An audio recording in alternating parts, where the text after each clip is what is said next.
guys, welcome back to my channel. It's Emoy and you're tuning into Law Books in African. I have the honor of interviewing my really good friend who is like so brilliant and so beautiful and so phenomenal and so intelligent in every other word in the English dictionary. Right. And every other word in the English dictionary. Her name is Stephanie Hicks and she's going to be delving deep and telling us everything we need to know, all the tricks, all the hard work, all the sacrifices, and the reward that comes with putting all of this into court reporting. Stay tuned.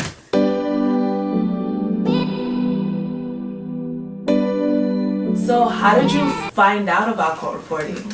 Actually through my mother, and I actually don't know how she found out about it, but going back to high school, out of high school, I went to college. I went to Northeastern, went away, 5-year school. So you have a bachelor's degree? I have a bachelor's in international business. Wow. Doing nothing with that degree. Right. But I loved college, and I'm happy I got that experience. But I believe it may have been my junior year, which is the 4th year in that school. Okay. My youngest sister actually was in court reporting school. Okay. Yes. Wow. So she finished the whole program. Everything. And then the startup cost for court reporting, I don't know if anyone watching this knows this, it's a lot. It's about $10,000 because you need to get a machine, you need to get software. You can't work without that. And she didn't have it. Wow. So at this point she's a nurse, so it all worked out. But when she was in school and my career, I didn't know what I wanted to do out of college. I worked for about a year and quit my job. Yeah. And then my mother had told me about it. So I went to an open house, the same school my sister was going to. Okay. And what school was that? New York School of Court Reporting in White Plains. Okay. So I went to an open house and I was like, this sounds amazing. Got you. And I enrolled and I graduated. That's the short story. But I enrolled in like October 2010. 2010. That's when I started. Okay. And went full-time during the day and worked at night. I was a waitress. Oh, wow.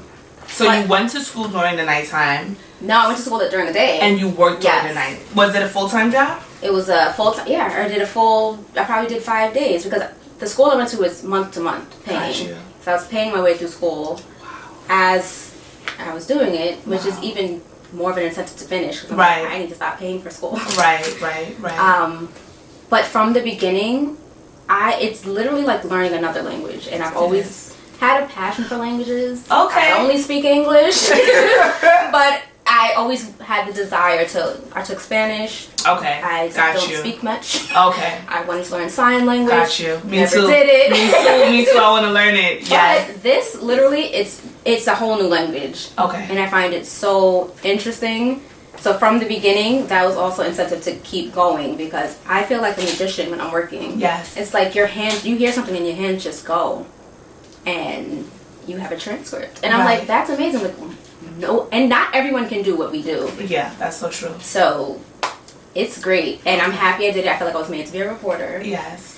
And I have nothing but good things to say about it. Which is awesome. Yeah. Which is awesome. Which is even so shocking because it's like, how many people can say they do a job where they don't have anything negative to say about it? I think about that all the time. Right. Like, even taking out my coworkers who I'm in love with them. I wish I could work with them for the rest of my life. Yeah. Taking them out of the equation, I love what I do. Wow. Because after you get through school, it's so hard. You get through school, you have to push yourself because it's very tough, especially when you get to certain speeds and you just are like, I can't pass this test.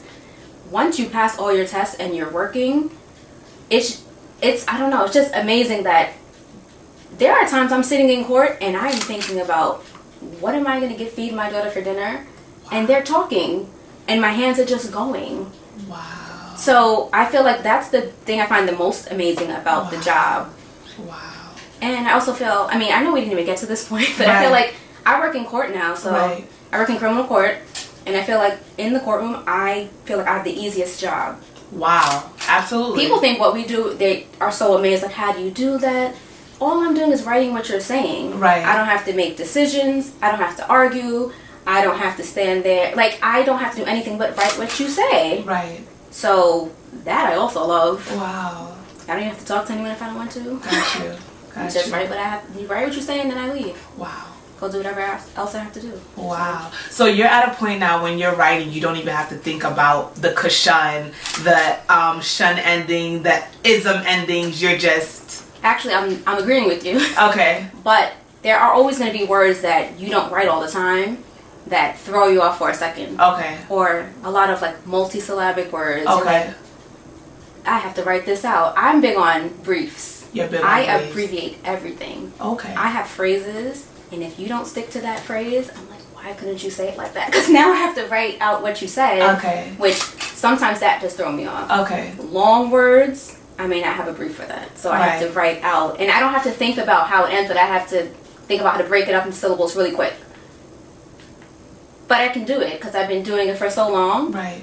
But And how long have you been a reporter? So I graduated in 2012. Took me about 2 years. Okay. Right on time. And I had my daughter. She was born in October of 2012, and I graduated in the beginning of that month. Wow. So it took you 2 years to graduate. It took me 2 years to graduate. And I started reporting maybe about 6 months later. Wow. So you gave birth and you were reporting? No, 6 months after. So I was home for a little bit, and then I had to like get into... I started off freelancing, so I had to sit in. I actually didn't sit in until after I graduated. The school I went to, I didn't have to do the intern hours, which I wish I had, because I think that's amazing when you graduate and you already have connections, you already have a little experience. So I went to, started out in a freelance agency in Brooklyn, sitting in, and then I wound up working for Lex Reporting, which is based in the city, and I only worked for one agency. Wow. I worked for them for 3 years, and I feel like I got enough work with them. Okay. But it was a great experience. I did that for 3 years, and then somehow heard about the grand jury in the Bronx. Okay. And I wish I had known about it before then, because working for the government, like working for the city, is, I know, I keep looking at you. I know, and I'm like, I never know. Babe, we should look more at the camera, right? No, what you guys are doing is perfectly fine. Okay. Well, working for the city, like, as a freelancer, it's great. You have a lot of free flexibility. Okay. Take off when you want to take off. Don't work, then you don't get paid. For the government. Well, no, when you're freelancing. Yes. So it's you have to pick and choose, or like weigh what's better for you at whatever point in your life you're at. Okay. So freelancing was great in that sense, but then when I found out about the grand jury and they canvassed and I went to the hiring pool, it was great because then you get paid time off, you get a pension, you can stop working one day. Got you. You have benefits as opposed to freelancing. Yes, but then again you have to schedule your vacation. You have to put in to get time off, and at least you get paid for it. Right. So, that's the beauty. But on the, in the same, not in the same sense, but like freelancing, I did depositions, I did hearings, mostly that's what I did. I didn't do many meetings. Okay.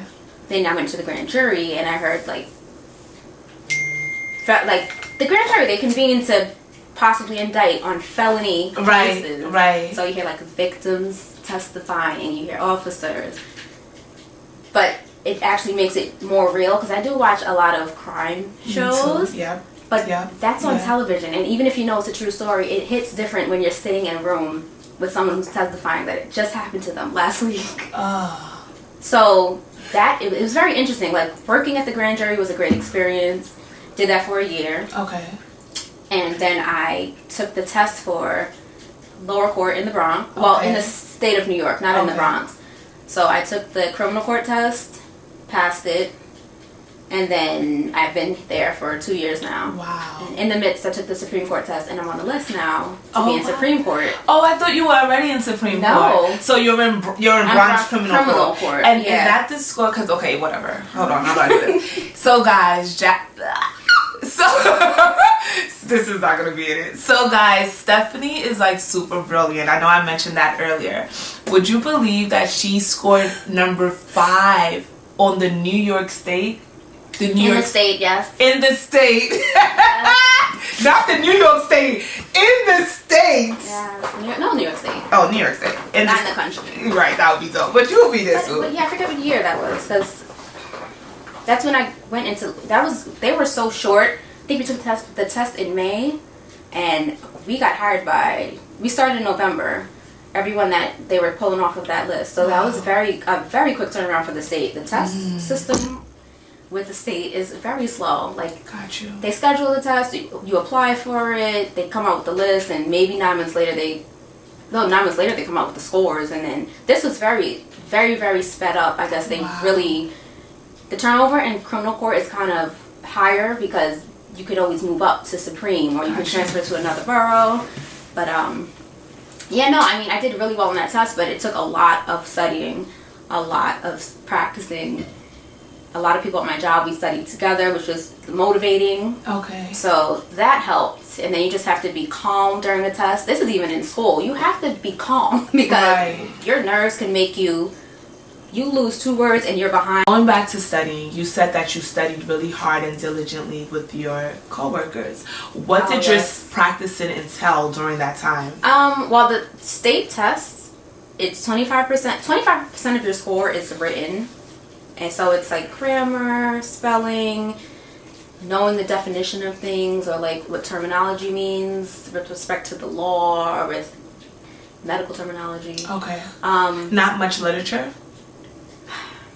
You mean like Latin or like just, I guess, so it's not like legalese definitions, it's just definitions, just a wide spectrum. Literally, it's like studying for the SAT. You know how like you don't know what to study for the SAT? Right. When you study for the written portion of the state written meaning this no, that's the skills portion. So written's like the multiple choice where they have a question and I forget how many it is. A, B, C, or D. Yes. But it's 25% of your score. And it has to do with like which of these words is not spelled right. And what is like fill in the blank maybe. But so we just had packets and books that people just pool all the resources they have, and all you do is study things that you think may be on the test. 95% of it probably will not be on the test. Because you don't know what to study. Right. A lot of it's just from knowing, like from education, like how to spell things and like grammar wise. People like to call me the grammar police because I am one of those people who is like, I see something online and I'm like, can you change that? I love that we just merged right into grammar, because that's one of my, I'm so scared of grammar, it's sad. Like, I don't even know how I got this far.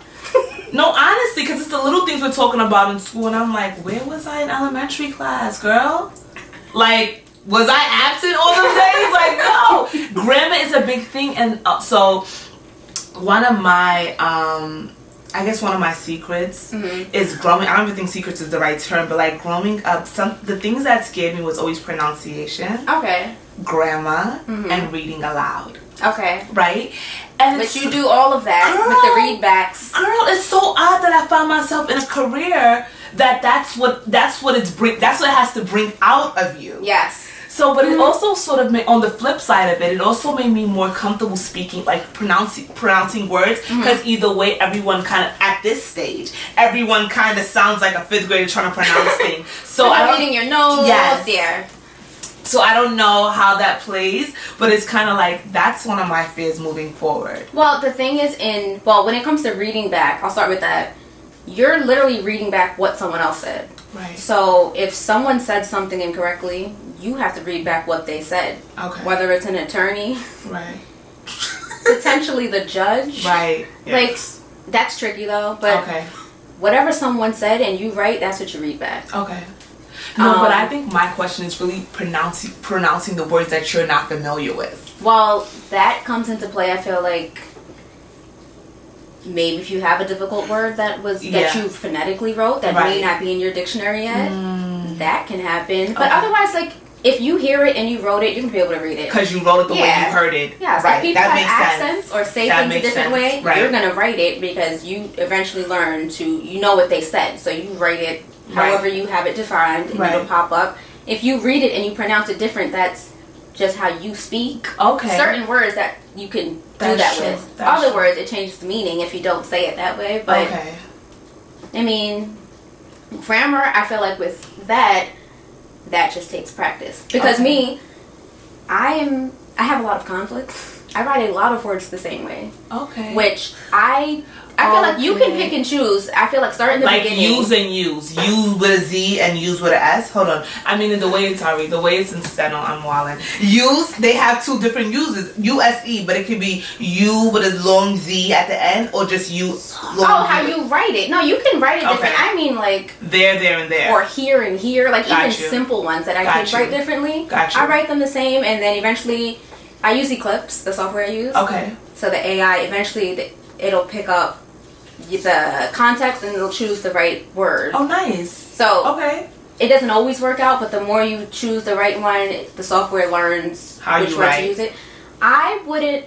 So does that mean you're a real-time writer if you do things like that? I do real-time for myself. Period. I feel like it's all confidence, because I have a friend who she captions and she does real time for other people. It's all a confidence thing. Like, you can do it if you apply yourself. If I apply myself, I could be a real time writer. Gotcha. But I feel like it's so much pressure to me. I'm going to be perfect if I'm going to be doing real time. Gotcha. I don't want to have a mistake come up, because then I'm like, what? This is my job. So I want everything to come up right, but that's not always like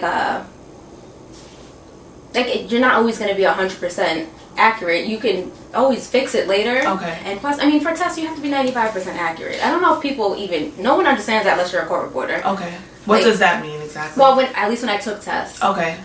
To pass the test, you had to get 95% of it correct or more. Oh, right. So, not saying in court you only get 95% of what they say, but like, we can go back. Like, I manually edit things while I'm doing the job anyway, because it's real time. My laptop's there. If I write something and I'm like, oh, I have to change that one word, when there's a pause, I'll go back and change it. Put my hands right back on the machine. Okay. So, question: when you're reading back at court, court, see, like at and in, which I would say in. You see what I mean? So it's little things like that. Even the way I speak goes back to the fear of English back then. So it's like that's something that I have to confront at this stage. So I feel like it's like, I mean, it's little things like that. At and in makes you sound. But even in work, let's say you're in a job, or that's freelancing. Let's say you're in court, and whoever is speaking says at court. You write that. You don't change that. I'm talking about me, the way I speak. That's fine. I mean, I wouldn't even think about that. Okay. Because the only time you're really speaking and you're not speaking about the record to anyone, it's like small talk. Like, no one should be judging you for that. Or you don't got to speak to people that are judging you like that. Like, that's how I feel. If I say at court and you have a problem, talk to somebody else. Something else. Okay, so going back to read back. Do you read from your steno machine or do you read from your laptop? I read from my laptop. Okay. Because, well, first of all, I don't know the last time I read back from my notes besides on the test. Like, not even in school, on the state test. Got you. They have you read back from your notes, and I think they just recently changed it that you can choose notes or English. Okay. I do it for timing purposes. Like, I don't want to be reading through steno if somebody needs me to read back a question and answer, like 5 questions and answers. My English is right there, so why not read it from my laptop? Right. Plus, I don't have to scroll on my screen. Okay. Also, when I do like briefs for the job, like if someone's name, I have it briefed for the day. That doesn't come up in my machine because I put it in my computer, so it'll be more accurate on my machine. On my laptop. Okay. Yeah. So it's easier. I just rather read back from my laptop. Makes sense. I agree with you. Going back to school, what was your experience? What was your experience with your court reporting school? God, I feel like it was not that long ago, but so long ago. Okay. I know we did theory for a few months. It may have been a few months. It might have been like 3 months.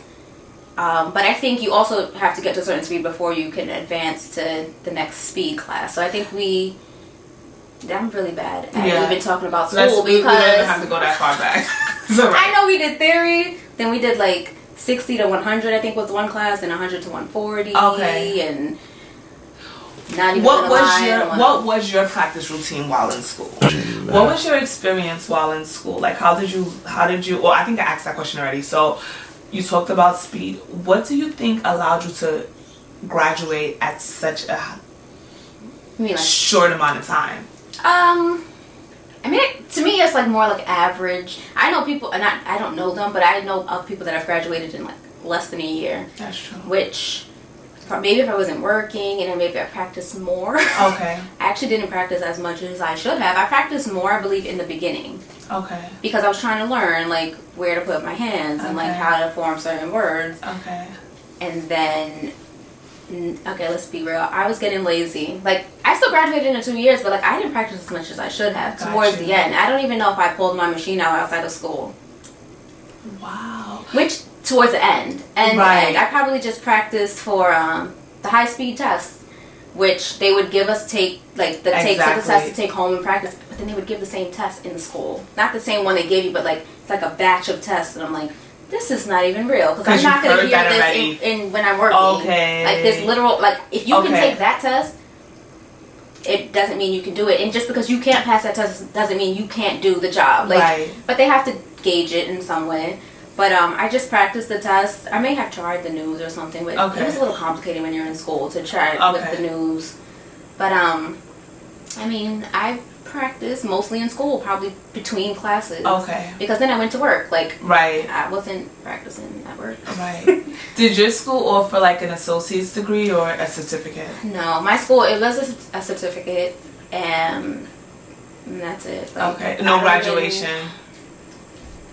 I may have had a ceremony, but it wasn't anything huge because everyone graduated at different points. It's just like, when you graduate, come get your certificate. Right. Period. And maybe they took a picture of you. Like, it wasn't anything special. I just went in to get it, and I was like, yes, I can prove that I qualified to do a deposition. Got you. Okay. What do you do for fun on a lighter topic? What do you do for fun? How do you have fun? How do you release stress and hang out with your baby and things like that? Well, yeah, speaking of my baby, so she's 7 now, so, I mean, kids are a lot of work no matter what age they are. Right. So I do spend, my days consist of going to work and taking care of her. When she's not with me, well, I mean, with her, we do so many things. Like, she definitely needs to be entertained. She can't sit still. She cannot just sit in the house. So I take her to, like, the pop-ups around the city. Nice. I'm trying to take her on more trips now. Okay. She's like, can we go to China next year? I'm like, maybe one day. Like, she has some champagne taste. But actually, outside of work, I do hang out with people from work. Like, I really do love my coworkers. Yeah. I spend a lot of time with my sisters. Yeah. They're close. Like, we are close and they live close. Right. We all have kids, so we get the kids together. Right. And when I'm not sitting, like, doing something, because my mother's always like, you can't sit still. There is the rare occasion that I just lay on the couch and, like, binge watch Snapped, binge watch whatever is good on, like, Netflix. Mm-hmm. I can do that, but it's rare. Like, I am antsy. I'm always jumping in my car and going somewhere. Right. Especially because this job is so, I'm in such a great position. Yes. Like, besides loving the job, it pays well. Got you. So I can do a lot of things. Got like, you. I don't have to sit. I sit in my house by choice when I want to sit in my house and do nothing. Otherwise, you have the funds. I might go to the mall. I might go see a movie. I might, usually alone. Like, it's just easy to do a lot of stuff alone. But sometimes I'll go with my sisters. I love my sisters. We're all like the same. Imagine, like, how I am. That's all of us are the same person. So all of us in the room is always fun. Got you. And I just love, like, taking my daughter to have, get new experiences. She's so cute. I love taking pictures of her. Yeah, so I just try to always do new things. Like, I hate doing the same thing all the time, which is also why I like the job. Like, you're always doing you're always hearing something new. For the most part, yeah. Especially, are you ever able to take in the stories when you're writing it down, or you're just getting it down? Depends. Because are you ever like, oh my god, this is like investigation ID, this is real, he said what, like what? Are you ever like that? Yes, but it's not as fast paced, I guess, because like, that's compact. That's like in an hour it happens. Like, the only time I really hear the full story is if I'm doing a trial. Gotcha. And that's over the course of multiple days usually. So if someone's testifying, like, they have to go through certain points in the testimony. So as a whole, you hear everything and you're like, wow, this case is crazy. Right. But generally, there are calendar parts. You hear, like, people adjourning cases all day. 100 people adjourning their case for another day. That's true. Arraignments can be interesting because you people, like, it's kind of right there, right? Yes, it just happened, and they're like trying to not get their bail set on their client. Right. So you can hear a little bit of the story there. Right. But you're always hearing something different. Like, the words are going to be different. So I like that about the job. So outside of work, I also don't want to. I want to do different things every day too. Gotcha. Like, it's great to experience new things in life. So you talked about being able to experience new things, and because you can afford it, you like to do different things. Yeah. Do you mind telling us your salary? You don't have to go straight into that. But I mean, it's not a secret. It's like if you want to find out the state salary lines, you can go online. Like, I think right now, lower court, they start at, every year they raises like 2% or something. It might start at like 74,000. So you're walking in making 74. And I may be wrong about something around that. And plus, you get transcripts. So it's obviously going to be more than 74. You're never leaving with 74. And I would suggest going into court. Like, freelancing is great. Tell us why. So freelancing is great. Everyone's in a different position though. Like, you can be married. Like, if you have a dual income in the household, or it depends on your bills and all of that. For me, I love the fact that I have a set salary. Apart from that, in lower court, you have to do nights and weekends because arraignments are always going. People need to get arraigned within a certain amount of time. So you get overtime for that. Okay. And then on top of that, every time you write anything on your machine, it can be turned into a transcript. So you're making a record of what's happening. So if someone needs to appeal their case, they need to know what happened because someone else took their case. That's your money. They need to get it from you. Right. Because no one's going to remember everything that was said except your machine. Right. Because people can say, did I just say something? And I have no idea if you just said whatever I just wrote because I'm not even listening, to be honest. Yeah. So I rely on this. Everyone relies on what you write. When someone needs to order something, that's all your product. So that's all going to you. Gotcha. We charge per page. We bill the attorney and they pay us. So that's on top of your salary. This job, I'm not gonna lie, is the best. Everyone needs to get into court. Like, it's amazing, and this is why I can do what I do. I just went to Ireland in November. Wow. I know every time I look at your Instagram, you're always traveling. Well, I'm trying to do it more now because it's a little tough when you have, my daughter's in 2nd grade, so I can't be pulling her out of school. And I need her to appreciate some of these places that I want to take her to. Right. But I would love to. I mean, I could travel alone if I have to. I just like that I'm comfortable. I'm not like struggling to pay for things. And I mean, granted, people are in that position, but if you work hard, you get to the point where you can look back and say, "Wow, I can't believe I love my job and I can do this." Right. And I still have checks coming in the mail. Like, wow. I'm not even trying to sound. I don't know. I don't want to sound like I'm bragging. Right. But like everyone at my job does well because we have the same position. Like if you apply yourself, you're gonna be rewarded by that. So got you. So is it safe to say with the transcripts and the work product and the overtime that you could roughly make about $90K a year? Oh, to start, you can definitely make $90K. But I mean, then you get taxed. Like you can pull in that, you can earn that. Yeah, like you can. But it also depends on how much you work because you can put yourself in the calendar part where no one's really gonna order much. Right. You can put yourself in the trial part where you could be in a jury trial and everyone's ordering every day, and you can make thousands of dollars on a trial. Got you. But it just depends. If you want to work, some people are satisfied with the salary. It's true.